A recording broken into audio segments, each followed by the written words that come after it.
Hi guys, good afternoon. कल मैं video नहीं डाल पाया, उसके लिए सो सॉरी। कुछ सोशल वर्क में बिजी था। अप टू द टॉपिक हम लोग आते हैं। प्रीवियस सेट जो था वो ज्योग्राफी का, उसमें आप लोगों से एक क्वेश्चन पूछा गया था कि आईएमएफ के अनुसार जो है 2020 में भारत के जीडीपी में कितना वृद्धि, कितने प्रतिशत वृद्धि होने का अनुमान लगाया गया है। तो आईएमएफ के बारे में डिटेल से बहुत सारे बच्चे जो हैं वो हमको डिस्क्राइब किए हैं, लेकिन आप लोगों से हार्टली रिक्वेस्ट है कि आप लोग पर्सनल चैट पे, व्हाट्सएप पे या इंस्टा पे या टेलीग्राम पे मैसेज नहीं करें। आंसर जो है आप कमेंट बॉक्स में ही लिखें। चलिए, मौसमी कुमारी के द्वारा जो आंसर दिया गया है आईएमएफ के बारे में बहुत ही डिटेल से दिया गया है, बहुत बहुत धन्यवाद आपको। लेकिन आपसे परसेंटेज जो पूछा गया था, तो परसेंटेज यहाँ जो है जीडीपी में कितने प्रतिशत वृद्धि होने का अनुमान लगाया गया है, प्रश्न ये था। तो वहां पे उसका आंसर होगा 1.9%। चलिए, अब हम लोग इंडियन पॉलिटी का पार्ट 5 शुरू कर रहे हैं। आज का टॉपिक है मौलिक अधिकार। पहला प्रश्न, नागरिकों को मौलिक अधिकार किस अनुच्छेद में प्रदान किए गए हैं? नागरिकों को मौलिक अधिकार किस अनुच्छेद में प्रदान किए गए हैं? तो ध्यान दीजिएगा, मौलिक अधिकार जो है वो संविधान के भाग 3 में वर्णित है। किस में वर्णित है? संविधान के भाग 3 में वर्णित है। और ये जो है इसका वर्णन जो है अनुच्छेद 12 से लेकर अनुच्छेद 35 तक किया गया है। यानी प्रश्न है कि नागरिकों को मौलिक अधिकार किस अनुच्छेद में प्रदान किए गए हैं? तो नागरिकों को मौलिक अधिकार अनुच्छेद 12 से अनुच्छेद 35 तक में प्रदान किए गए हैं और यह संविधान के भाग 3 में है। मौलिक अधिकार किस देश के संविधान से लिया गया है? तो इसका राइट आंसर होगा यूएसए। ऐसे प्रीवियस पार्ट में आपसे ये प्रश्न पूछा जा चुका है। अब हम लोग मौलिक अधिकार के बारे में जानेंगे कि मौलिक अधिकार की संख्या कितनी है। तो पहले जो थी वो मौलिक अधिकार की संख्या 7 थी। कितनी थी? 7 थी। लेकिन 44वें संविधान संशोधन जो 1978 में हुआ था, उस संविधान संशोधन में संपत्ति के अधिकार को हटाकर कानूनी अधिकार के रूप में अनुच्छेद 300A में रखा गया। अब मौलिक अधिकारों की संख्या कितनी है? 6 है। ये 6 अधिकार कौन कौन से हैं उसको हम लोग एक बार देख लेंगे। मौलिक अधिकार कितने हैं? 6 मौलिक अधिकार हैं। पहला है समता या समानता का अधिकार। क्या है? समता या समानता का अधिकार। इसका वर्णन जो है अनुच्छेद 14 से अनुच्छेद 18 में किया गया है। दूसरा है स्वतंत्रता का अधिकार। इसके बारे में अनुच्छेद 19 से अनुच्छेद 22 में लिखा गया है। तीसरा है शोषण के विरुद्ध अधिकार। इसके बारे में अनुच्छेद 23 से अनुच्छेद 24 में लिखा गया है। चौथा, धार्मिक स्वतंत्रता का अधिकार। अनुच्छेद 25 से अनुच्छेद 28। संस्कृति और शिक्षा संबंधी अधिकार। अनुच्छेद 29 से अनुच्छेद 30। और छठा है संवैधानिक उपचारों का अधिकार। अनुच्छेद 32। अब हम लोग नेक्स्ट प्रश्न पे आते हैं।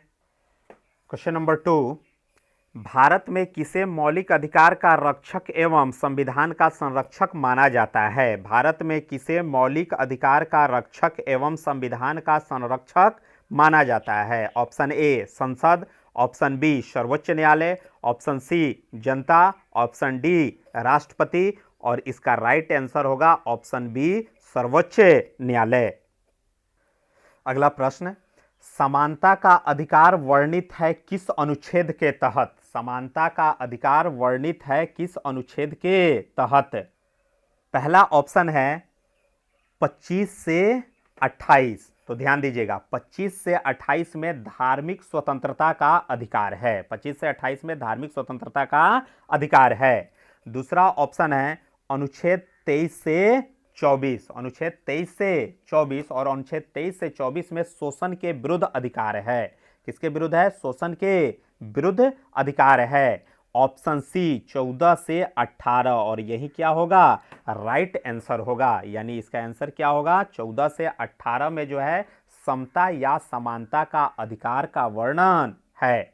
ऑप्शन डी में जो है 19 से 22, 19 से 22 में स्वतंत्रता का अधिकार है। नेक्स्ट प्रश्न, संवैधानिक उपचारों का अधिकार किस अनुच्छेद में है? छठा नंबर का है। संवैधानिक उपचारों का अधिकार किस अनुच्छेद में है? तो यह अनुच्छेद 32 में है। किसमें है? अनुच्छेद 32 में है। 29 से 30 अनुच्छेद जो है इसमें संस्कृति और शिक्षा संबंधी अधिकार दिए गए हैं। नेक्स्ट प्रश्न, किस अनुच्छेद में अस्पृश्यता का उन्मूलन किया गया है? किस अनुच्छेद में अस्पृश्यता का उन्मूलन किया गया है? तो इसका राइट आंसर होगा अनुच्छेद 17। किसमें इसका उन्मूलन किया गया है? अनुच्छेद 17। अनुच्छेद 17 के अनुसार अस्पृश्यता के उन्मूलन के लिए इसे दंडनीय अपराध घोषित किया गया है। यहां वर्ड अस्पृश्यता जो है इसका अर्थ समझिएगा, इसका अर्थ होता है छुआछूत। अगले प्रश्न पे हम लोग आते हैं। क्वेश्चन नंबर 6, भारत में रहने वाला ब्रिटिश नागरिक दावा नहीं कर सकता है। भारत में रहने वाला ब्रिटिश नागरिक दावा नहीं कर सकता है। ऑप्शन ध्यान से सुनिएगा। ऑप्शन ए में विधि के समक्ष समता, ऑप्शन बी व्यापार एवं व्यवसाय की स्वतंत्रता, ऑप्शन सी धर्म की स्वतंत्रता, ऑप्शन डी इनमें से कोई नहीं। और इसका राइट आंसर होगा ऑप्शन बी व्यापार एवं व्यवसाय की स्वतंत्रता। Next question. अगला प्रश्न बहुत ही महत्वपूर्ण है। उपाधियों का निषेध किस अनुच्छेद में है? उपाधियों का निषेध किस अनुच्छेद में है? ऑप्शन ए अनुच्छेद 28, अनुच्छेद 29, अनुच्छेद 18, अनुच्छेद 21। और इसका राइट आंसर होगा ऑप्शन सी अनुच्छेद 18। अब यहां पे ध्यान दीजिएगा, उपाधियों का निषेध का अर्थ क्या है? इसका अर्थ है कि जो भी उपाधि दी जाती है, चाहे वो सेना से रिलेटेड हो या फिर विद्या संबंधी कोई भी उपाधि जो है वो राज्य सरकार प्रदान नहीं करेगी, पहली बात। दूसरी बात क्या है कि भारत का कोई भी नागरिक अगर है, अगर उसे किसी विदेश से अगर कोई उपाधि मिल रही है तो बिना राष्ट्रपति के आज्ञा के वह कोई विदेशी उपाधि धारण या स्वीकार नहीं कर सकता है। जैसे भारत सरकार द्वारा दिया जाता है भारत रत्न, पद्म विभूषण, पद्म भूषण, पद्मश्री, या फिर सेना में जो भी उपाधि दिया जाता है जैसे परमवीर चक्र, महावीर चक्र, वीर चक्र इत्यादि पुरस्कार, ये सारे पुरस्कार किससे संबंधित है? अनुच्छेद 18 से संबंधित हैं। नेक्स्ट क्वेश्चन, शिक्षा का अधिकार कब जोड़ा गया? शिक्षा का अधिकार कब जोड़ा गया? ऑप्शन आपके स्क्रीन पे है और इसका राइट आंसर होगा ऑप्शन डी 1 अप्रैल 2010। अगला प्रश्न, किस अनुच्छेद में भाषण एवं अभिव्यक्ति की स्वतंत्रता का प्रावधान है? ऑप्शन ए अनुच्छेद 19, ऑप्शन बी अनुच्छेद 14, ऑप्शन सी अनुच्छेद 21, ऑप्शन डी अनुच्छेद 22। और इसका राइट आंसर होगा ऑप्शन ए अनुच्छेद 19। फिर से एक बार प्रश्न सुन लीजिए, किस अनुच्छेद में भाषण एवं अभिव्यक्ति की स्वतंत्रता है? यही तो स्वतंत्रता है कि आजकल सोशल साइट पे या कहीं भी बहुत सारा भाषण प्रकाशन चल रहा है, वो अधिकार जो है हम लोग को अनुच्छेद 19 में है। फिर भी कुछ लोग कहते हैं कि इंडिया में क्या है, इंटॉलरेंस है, ये गलत बात है। अगला क्वेश्चन, क्वेश्चन नंबर 10, कौन सा अधिकार विदेशी नागरिकों को प्राप्त नहीं है? कौन सा अधिकार विदेशी नागरिकों को प्राप्त नहीं है? ऑप्शन ए, ध्यान पूर्वक समझिएगा, विदेशी नागरिकों को प्राप्त नहीं है कौन सा अधिकार? ऑप्शन ए विधि के समक्ष समता का अधिकार, ऑप्शन बी अभिव्यक्ति की स्वतंत्रता, ऑप्शन सी प्राण एवं दैहिक स्वतंत्रता, ऑप्शन डी शोषण के विरुद्ध अधिकार। और इसका राइट आंसर होगा अभिव्यक्ति की स्वतंत्रता। क्या होगा? अभिव्यक्ति की स्वतंत्रता। नेक्स्ट क्वेश्चन, कौन सा अनुच्छेद कारखानों में बालकों के नियोजन का प्रतिषेध करता है? कौन सा अनुच्छेद कारखानों में बालकों के नियोजन का प्रतिषेध करता है? अनुच्छेद 19, अनुच्छेद 17, अनुच्छेद 24, अनुच्छेद 23। और इसका राइट आंसर होगा अनुच्छेद 19। अनुच्छेद 19 के अनुसार 14 वर्ष से कम उम्र वाले बच्चे जो हैं वो श्रम नहीं कर सकते हैं, यानी उनसे श्रम लेना जो है वो कानूनन अपराध है, या उन्हें जोखिम भरे कामों पर नियुक्त नहीं किया जा सकता है। नेक्स्ट क्वेश्चन पे ध्यान दीजिएगा। आपातकाल के समय किस अनुच्छेद का निलंबन नहीं होता है? आपातकाल यानी इमरजेंसी। इमरजेंसी के समय जो है वो मौलिक अधिकार को क्या कर दिया जाता है? सीमित कर दिया जाता है।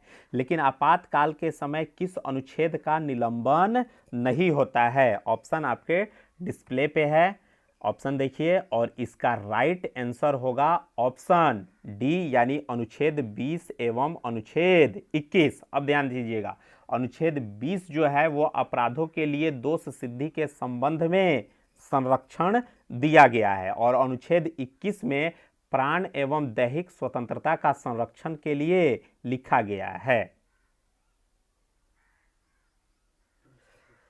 Next question, question number 13।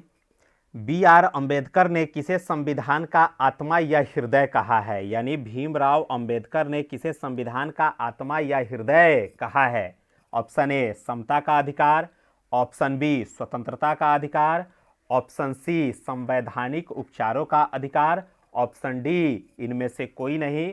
और इसका राइट आंसर होगा संवैधानिक उपचारों का अधिकार। ये 6 नंबर का मौलिक अधिकार है, फिर से बता दे रहे हैं, इसके बारे में अनुच्छेद 32 में लिखा गया है। नेक्स्ट प्रश्न, अनुच्छेद 32 के अनुसार सर्वोच्च न्यायालय कितने प्रकार का रीट जारी कर सकता है? कितने प्रकार का रीट जारी कर सकता है यानी याचिका जारी करता है? तो ध्यान दीजिएगा, ये अनुच्छेद 32 के अनुसार सर्वोच्च न्यायालय जो है वो 5 प्रकार का रीट या याचिका जो है वो जारी करता है।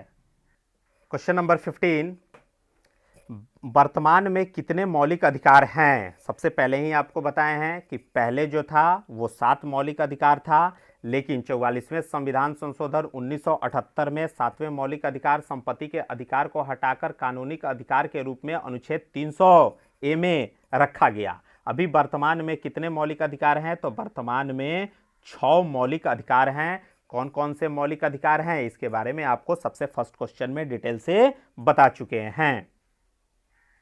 अब आज का करंट अफेयर्स का क्वेश्चन आप लोग जो है कमेंट बॉक्स में जरूर लिखिएगा।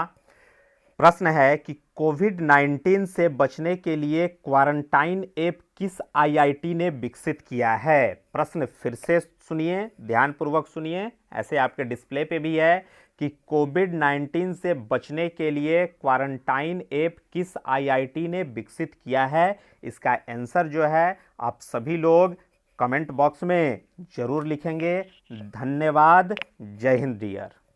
स्वच्छ रहिए, स्वस्थ रहिए, घर पे रहिए। वीडियो को लाइक जरूर कीजिए, शेयर कीजिए और जो भी चैनल पे नए हैं वो लोग चैनल को सब्सक्राइब जरूर कीजिए। धन्यवाद।